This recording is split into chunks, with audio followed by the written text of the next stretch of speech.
Olá, meu nome é Felipe Pellens, eu sou professor da Escola de Osteopatia de Madrid e hoje a gente vai conversar um pouquinho sobre a fáscia, né? Esse tecido corporal tão intrigante, né, que desempenha diversas funções no nosso corpo, mas que ficou muito tempo esquecido, ficou abandonado pelas ciências da saúde. Vamos falar um pouquinho sobre ela e entender um pouco qual é o seu papel no funcionamento do organismo humano. Para a gente falar sobre fáscia, a gente deve lembrar que o tecido facial faz parte do tecido em maior abundância no corpo humano, que é o tecido conjuntivo, né? Esse tecido conjuntivo tem como principal função dar sustentação ao organismo. Okay? E ele vai ser composto principalmente por células, por fibras e matriz extracelular. A depender da composição desses três elementos, esse tecido conjuntivo vai adquirir uma determinada especialização. Okay? Então nós vamos poder ter tecidos conjuntivos tendo função puramente de sustentação, como por exemplo o nosso esqueleto ósseo. Nós vamos ter tecidos conjuntivos desempenhando funções metabólicas, de armazenamento de energia, como por exemplo o tecido adiposo. Nós vamos ter tecidos conjuntivos com funções de revestimento, como por exemplo as mucosas, como por exemplo a nossa pele. Tudo isso faz parte do tecido conjuntivo, né? Esse tecido conjuntivo que nós citamos que tem tantas funções, ele vai formar no nosso corpo uma extensa malha de revestimento e de preenchimento do nosso organismo. Okay? Essa extensa malha de tecido conjuntivo, okay, ela vai envolvendo todos os tecidos do corpo e fazendo principalmente um papel de relação com relação aos diversos tecidos corporais. Ou seja, nós vamos ter determinadas membranas de tecido conjuntivo que vão unir músculos aos ossos. Nós vamos ter determinadas membranas de tecido conjuntivo que vão unir víscera a músculos. Okay? Toda essa rede que está cobrindo todo o corpo, uma rede ininterrupta em continuidade, vai formar um sistema de membranas que nós chamamos de sistema facial. Okay? Esse sistema facial vai estar disposto no nosso organismo em diversos planos anatômicos, em diversos níveis e desempenhando diversas funções. Okay? Se a gente pegar uma imagem de um corte do nosso tecido epidérmico, nós vamos ver que nós temos a pele mais externamente. Depois nós vamos ter uma camada de tecido conjuntivo e depois nós vamos encontrar a camada de tecido muscular. Essa camada de tecido conjuntivo que nós encontramos logo abaixo da pele vai ser a primeira rede de membranas que compõe o sistema facial. E nós chamamos esse primeiro plano facial de fáscia superficial. A gente deve imaginar essa fáscia superficial como se fosse um tecido daqueles que as mulheres usam nas meias calças, né? Okay? Mas um tecido que recobre todo o corpo do indivíduo, que não apresenta costura nenhuma e que apresenta apenas algumas aberturas onde ele não está presente, que a gente poderia citar a região sacral, a região dos calcâneos, okay? A região dos cotovelos, a região das mãos. Aí nós não encontramos essa fáscia superficial. Okay? Então essa é a camada mais externa de tecido conjuntivo. Tem funções super importantes, funções metabólicas, porque é a partir daí que vem o aporte vascular para toda a nossa pele. Funções neurológicas, porque é a partir daí que vem também a parte de inervação da nossa pele. Funções de defesa do organismo, porque funciona como uma barreira para impedir a entrada de agentes agressores no meio externo. Essa é a nossa fáscia superficial. Okay? Depois, dessa primeira camada de tecido que nós temos logo abaixo da pele, nós vamos ter uma outra camada de membranas de tecido conjuntivo que vão revestir toda a nossa estrutura muscular. E essa segunda camada aí nós chamamos ela de aponeurose superficial. Esse tecido vai ser responsável por revestir todos os nossos músculos, de fazer a ligação destes músculos com o tecido ósseo e com outras estruturas do corpo, de separar os distintos fascículos e as distintas fibras musculares e de permitir que esses músculos transmitam a força gerada durante a sua ação para as peças ósseas móveis, produzindo assim movimento no nosso corpo. Ok? Então essa é a segunda camada, a aponeurose superficial. Ela também, a gente pode imaginar ela como um macacão completo, né, de meia calça lá que o cara está utilizando, que o indivíduo está utilizando, só que ele está num plano mais profundo. E diferentemente daquela camada mais superficial que nós tínhamos, da face superficial, essa camada tem uma grande costura que divide o organismo em dois hemídeos, em duas metades. E aí nós temos a aponeurose superficial, que tem principalmente uma função motora no nosso organismo. A terceira camada de tecido facial que nós podemos descrever é o que nós chamamos de cadeia cérvico-tóraco-abdômino-pélvica. Okay? Essa estrutura profunda de tecido conjuntivo vai unir os tecidos desde a base do crânio até a pelve do indivíduo. E vai ter uma importante função com relação aos nossos órgãos internos. Ela vai delimitar o espaço que ocupa esses órgãos internos. Ela vai fixar esses órgãos internos a outras estruturas, aos músculos, à estrutura óssea e a todo o esqueleto do indivíduo. E além disso, vai permitir que esses órgãos se movam com relação aos outros tecidos do corpo e também com que esses órgãos realizem os seus movimentos que são próprios. Tem uma função muito importante essa cadeia cérvico-tóraco-abdômino-pélvica, porque é ela que transporta para esses órgãos internos toda a parte vascular que vai em direção a esses órgãos e também transporta para esses órgãos internos toda a inervação desses órgãos internos. Então tem uma função muito importante.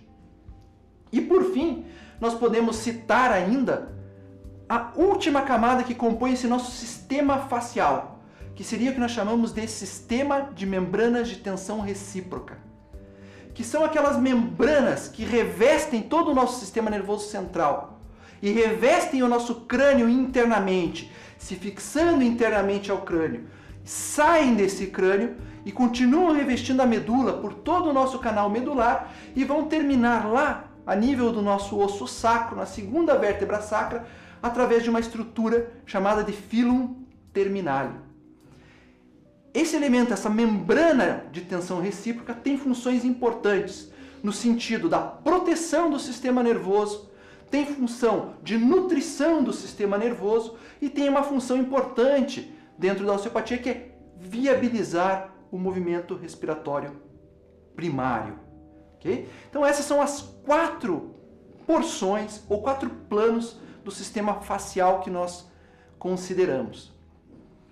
Em osteopatia, quando nós falamos de disfunção somática ou de lesão osteopática, a primeira coisa que vem à cabeça é uma alteração da mobilidade articular.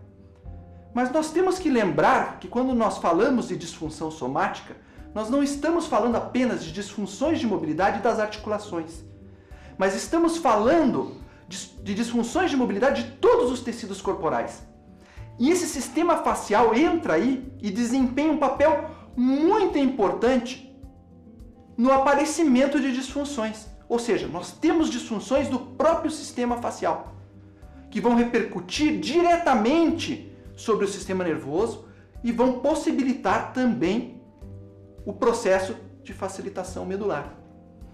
Então hoje nós já sabemos por diversas pesquisas que essa capacidade de deslizamento entre as distintas camadas que formam um mesmo órgão, um mesmo tecido, que é dada pelo sistema facial, pelas fáscias, ou ainda essa capacidade de deslizamento de um tecido ou de um órgão com relação ao seu vizinho, é fundamental para a dinâmica do organismo.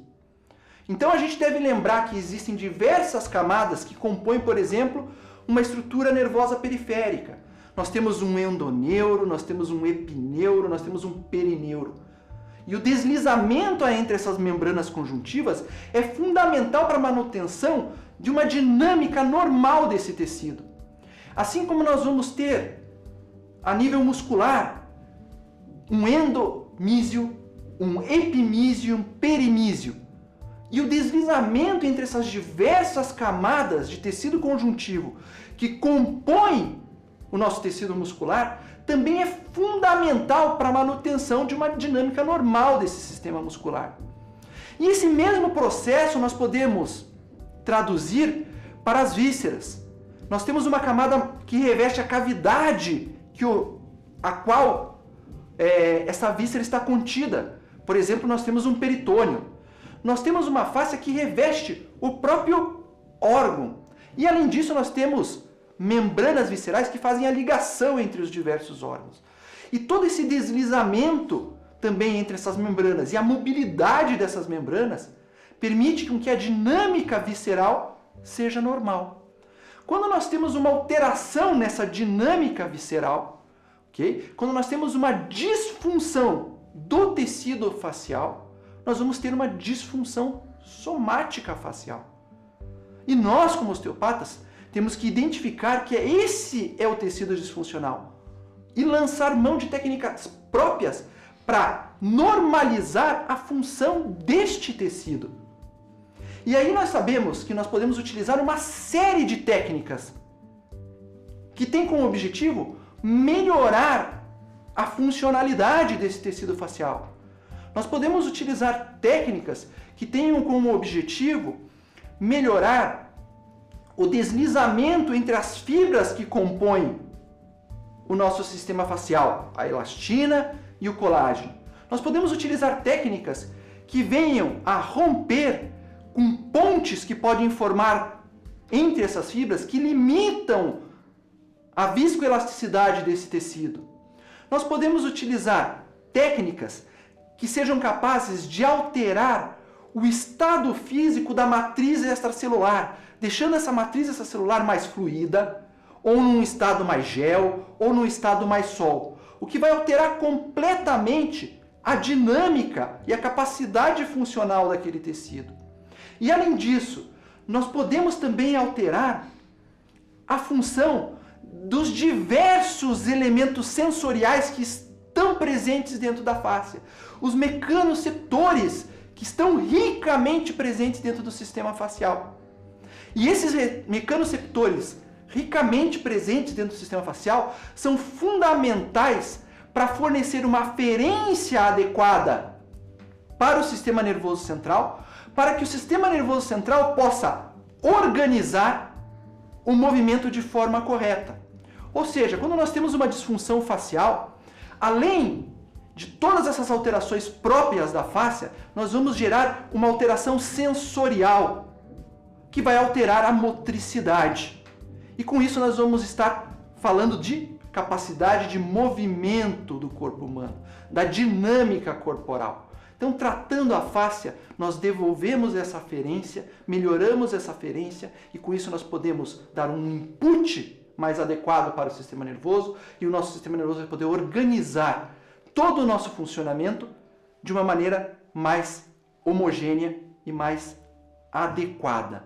Então, é fundamental a gente lembrar da face, a gente tratar a face com a técnica correta também para aquela necessidade, para aquela disfunção facial que nós encontramos. Ok? Então, a face é um mundo particular aí dentro do nosso mundo que já é o corpo humano.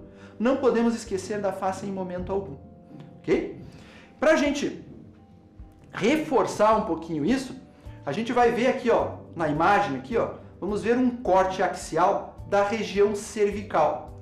nessa imagem aqui a gente vai poder observar um pouco como esses distintos planos faciais que eu citei anteriormente para vocês se distribuem no nosso corpo e como eles permitem essa relação entre os diversos tecidos.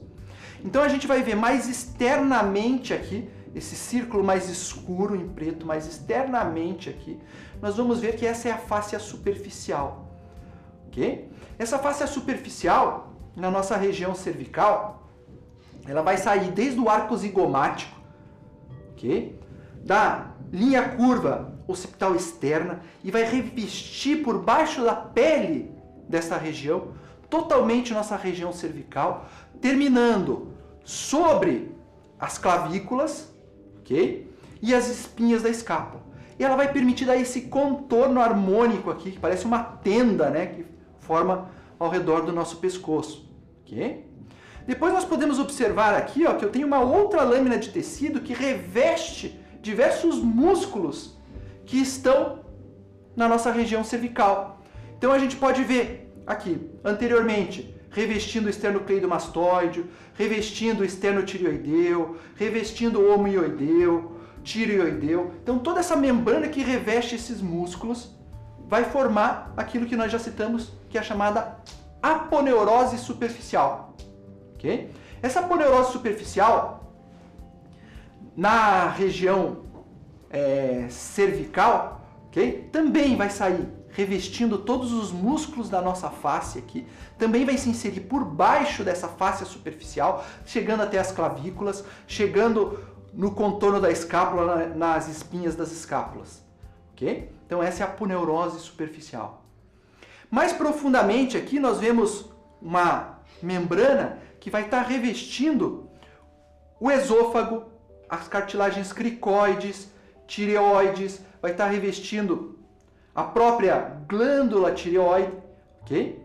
Que faz parte daquela cadeia cérvico-tóraco-abdominopélvica que nós citamos, mas que aqui na região cervical nós chamamos essa fáscia de fáscia pré-traqueal, ok? Finalmente aqui, ó, nós podemos ver revestindo a vértebra cervical, revestindo os músculos profundos da região cervical, os músculos transversos espinhosos, os semiespinhais, os esplênios, e também revestindo os escalenos na porção anterolateral do pescoço, nós vamos ver a fáscia pré-vertebral. Okay? Esta fáscia pré-vertebral também vai compor a cadeia cérvico-tóraco-abdominopélvica. Por fim, na região cervical, nós podemos observar ainda uma outra porção de fáscia que nós encontramos aqui anterolateralmente, que vai ser a bainha carotídea. Okay? É um tubo facial, okay, que vai dar passagem à artéria carótida, à veia jugular, okay, e ao nervo vago. Vai permitir com que essas estruturas cheguem aonde? No tórax, né? Passem na entrada torácica e atinjam seus tecidos aí dentro do tórax. Essa bainha carotídea vai ser formada por expansões dos outros 3 elementos faciais da região cervical, da parte profunda da região cervical. A aponeurose superficial, a fáscia pré-traqueal e a fáscia pré-vertebral. Okay? Então aqui nesse desenhozinho a gente consegue ter uma noção desses planos faciais. E a gente pode ver também aqui todas essas relações que são muito importantes. Ou seja, aqui a gente vê a relação facial com os elementos vasculos nervosos que saem do crânio e chegam até ao tórax. Nós podemos ver a relação, por exemplo, da fáscia pré-vertebral, por exemplo, com os nervos frênicos.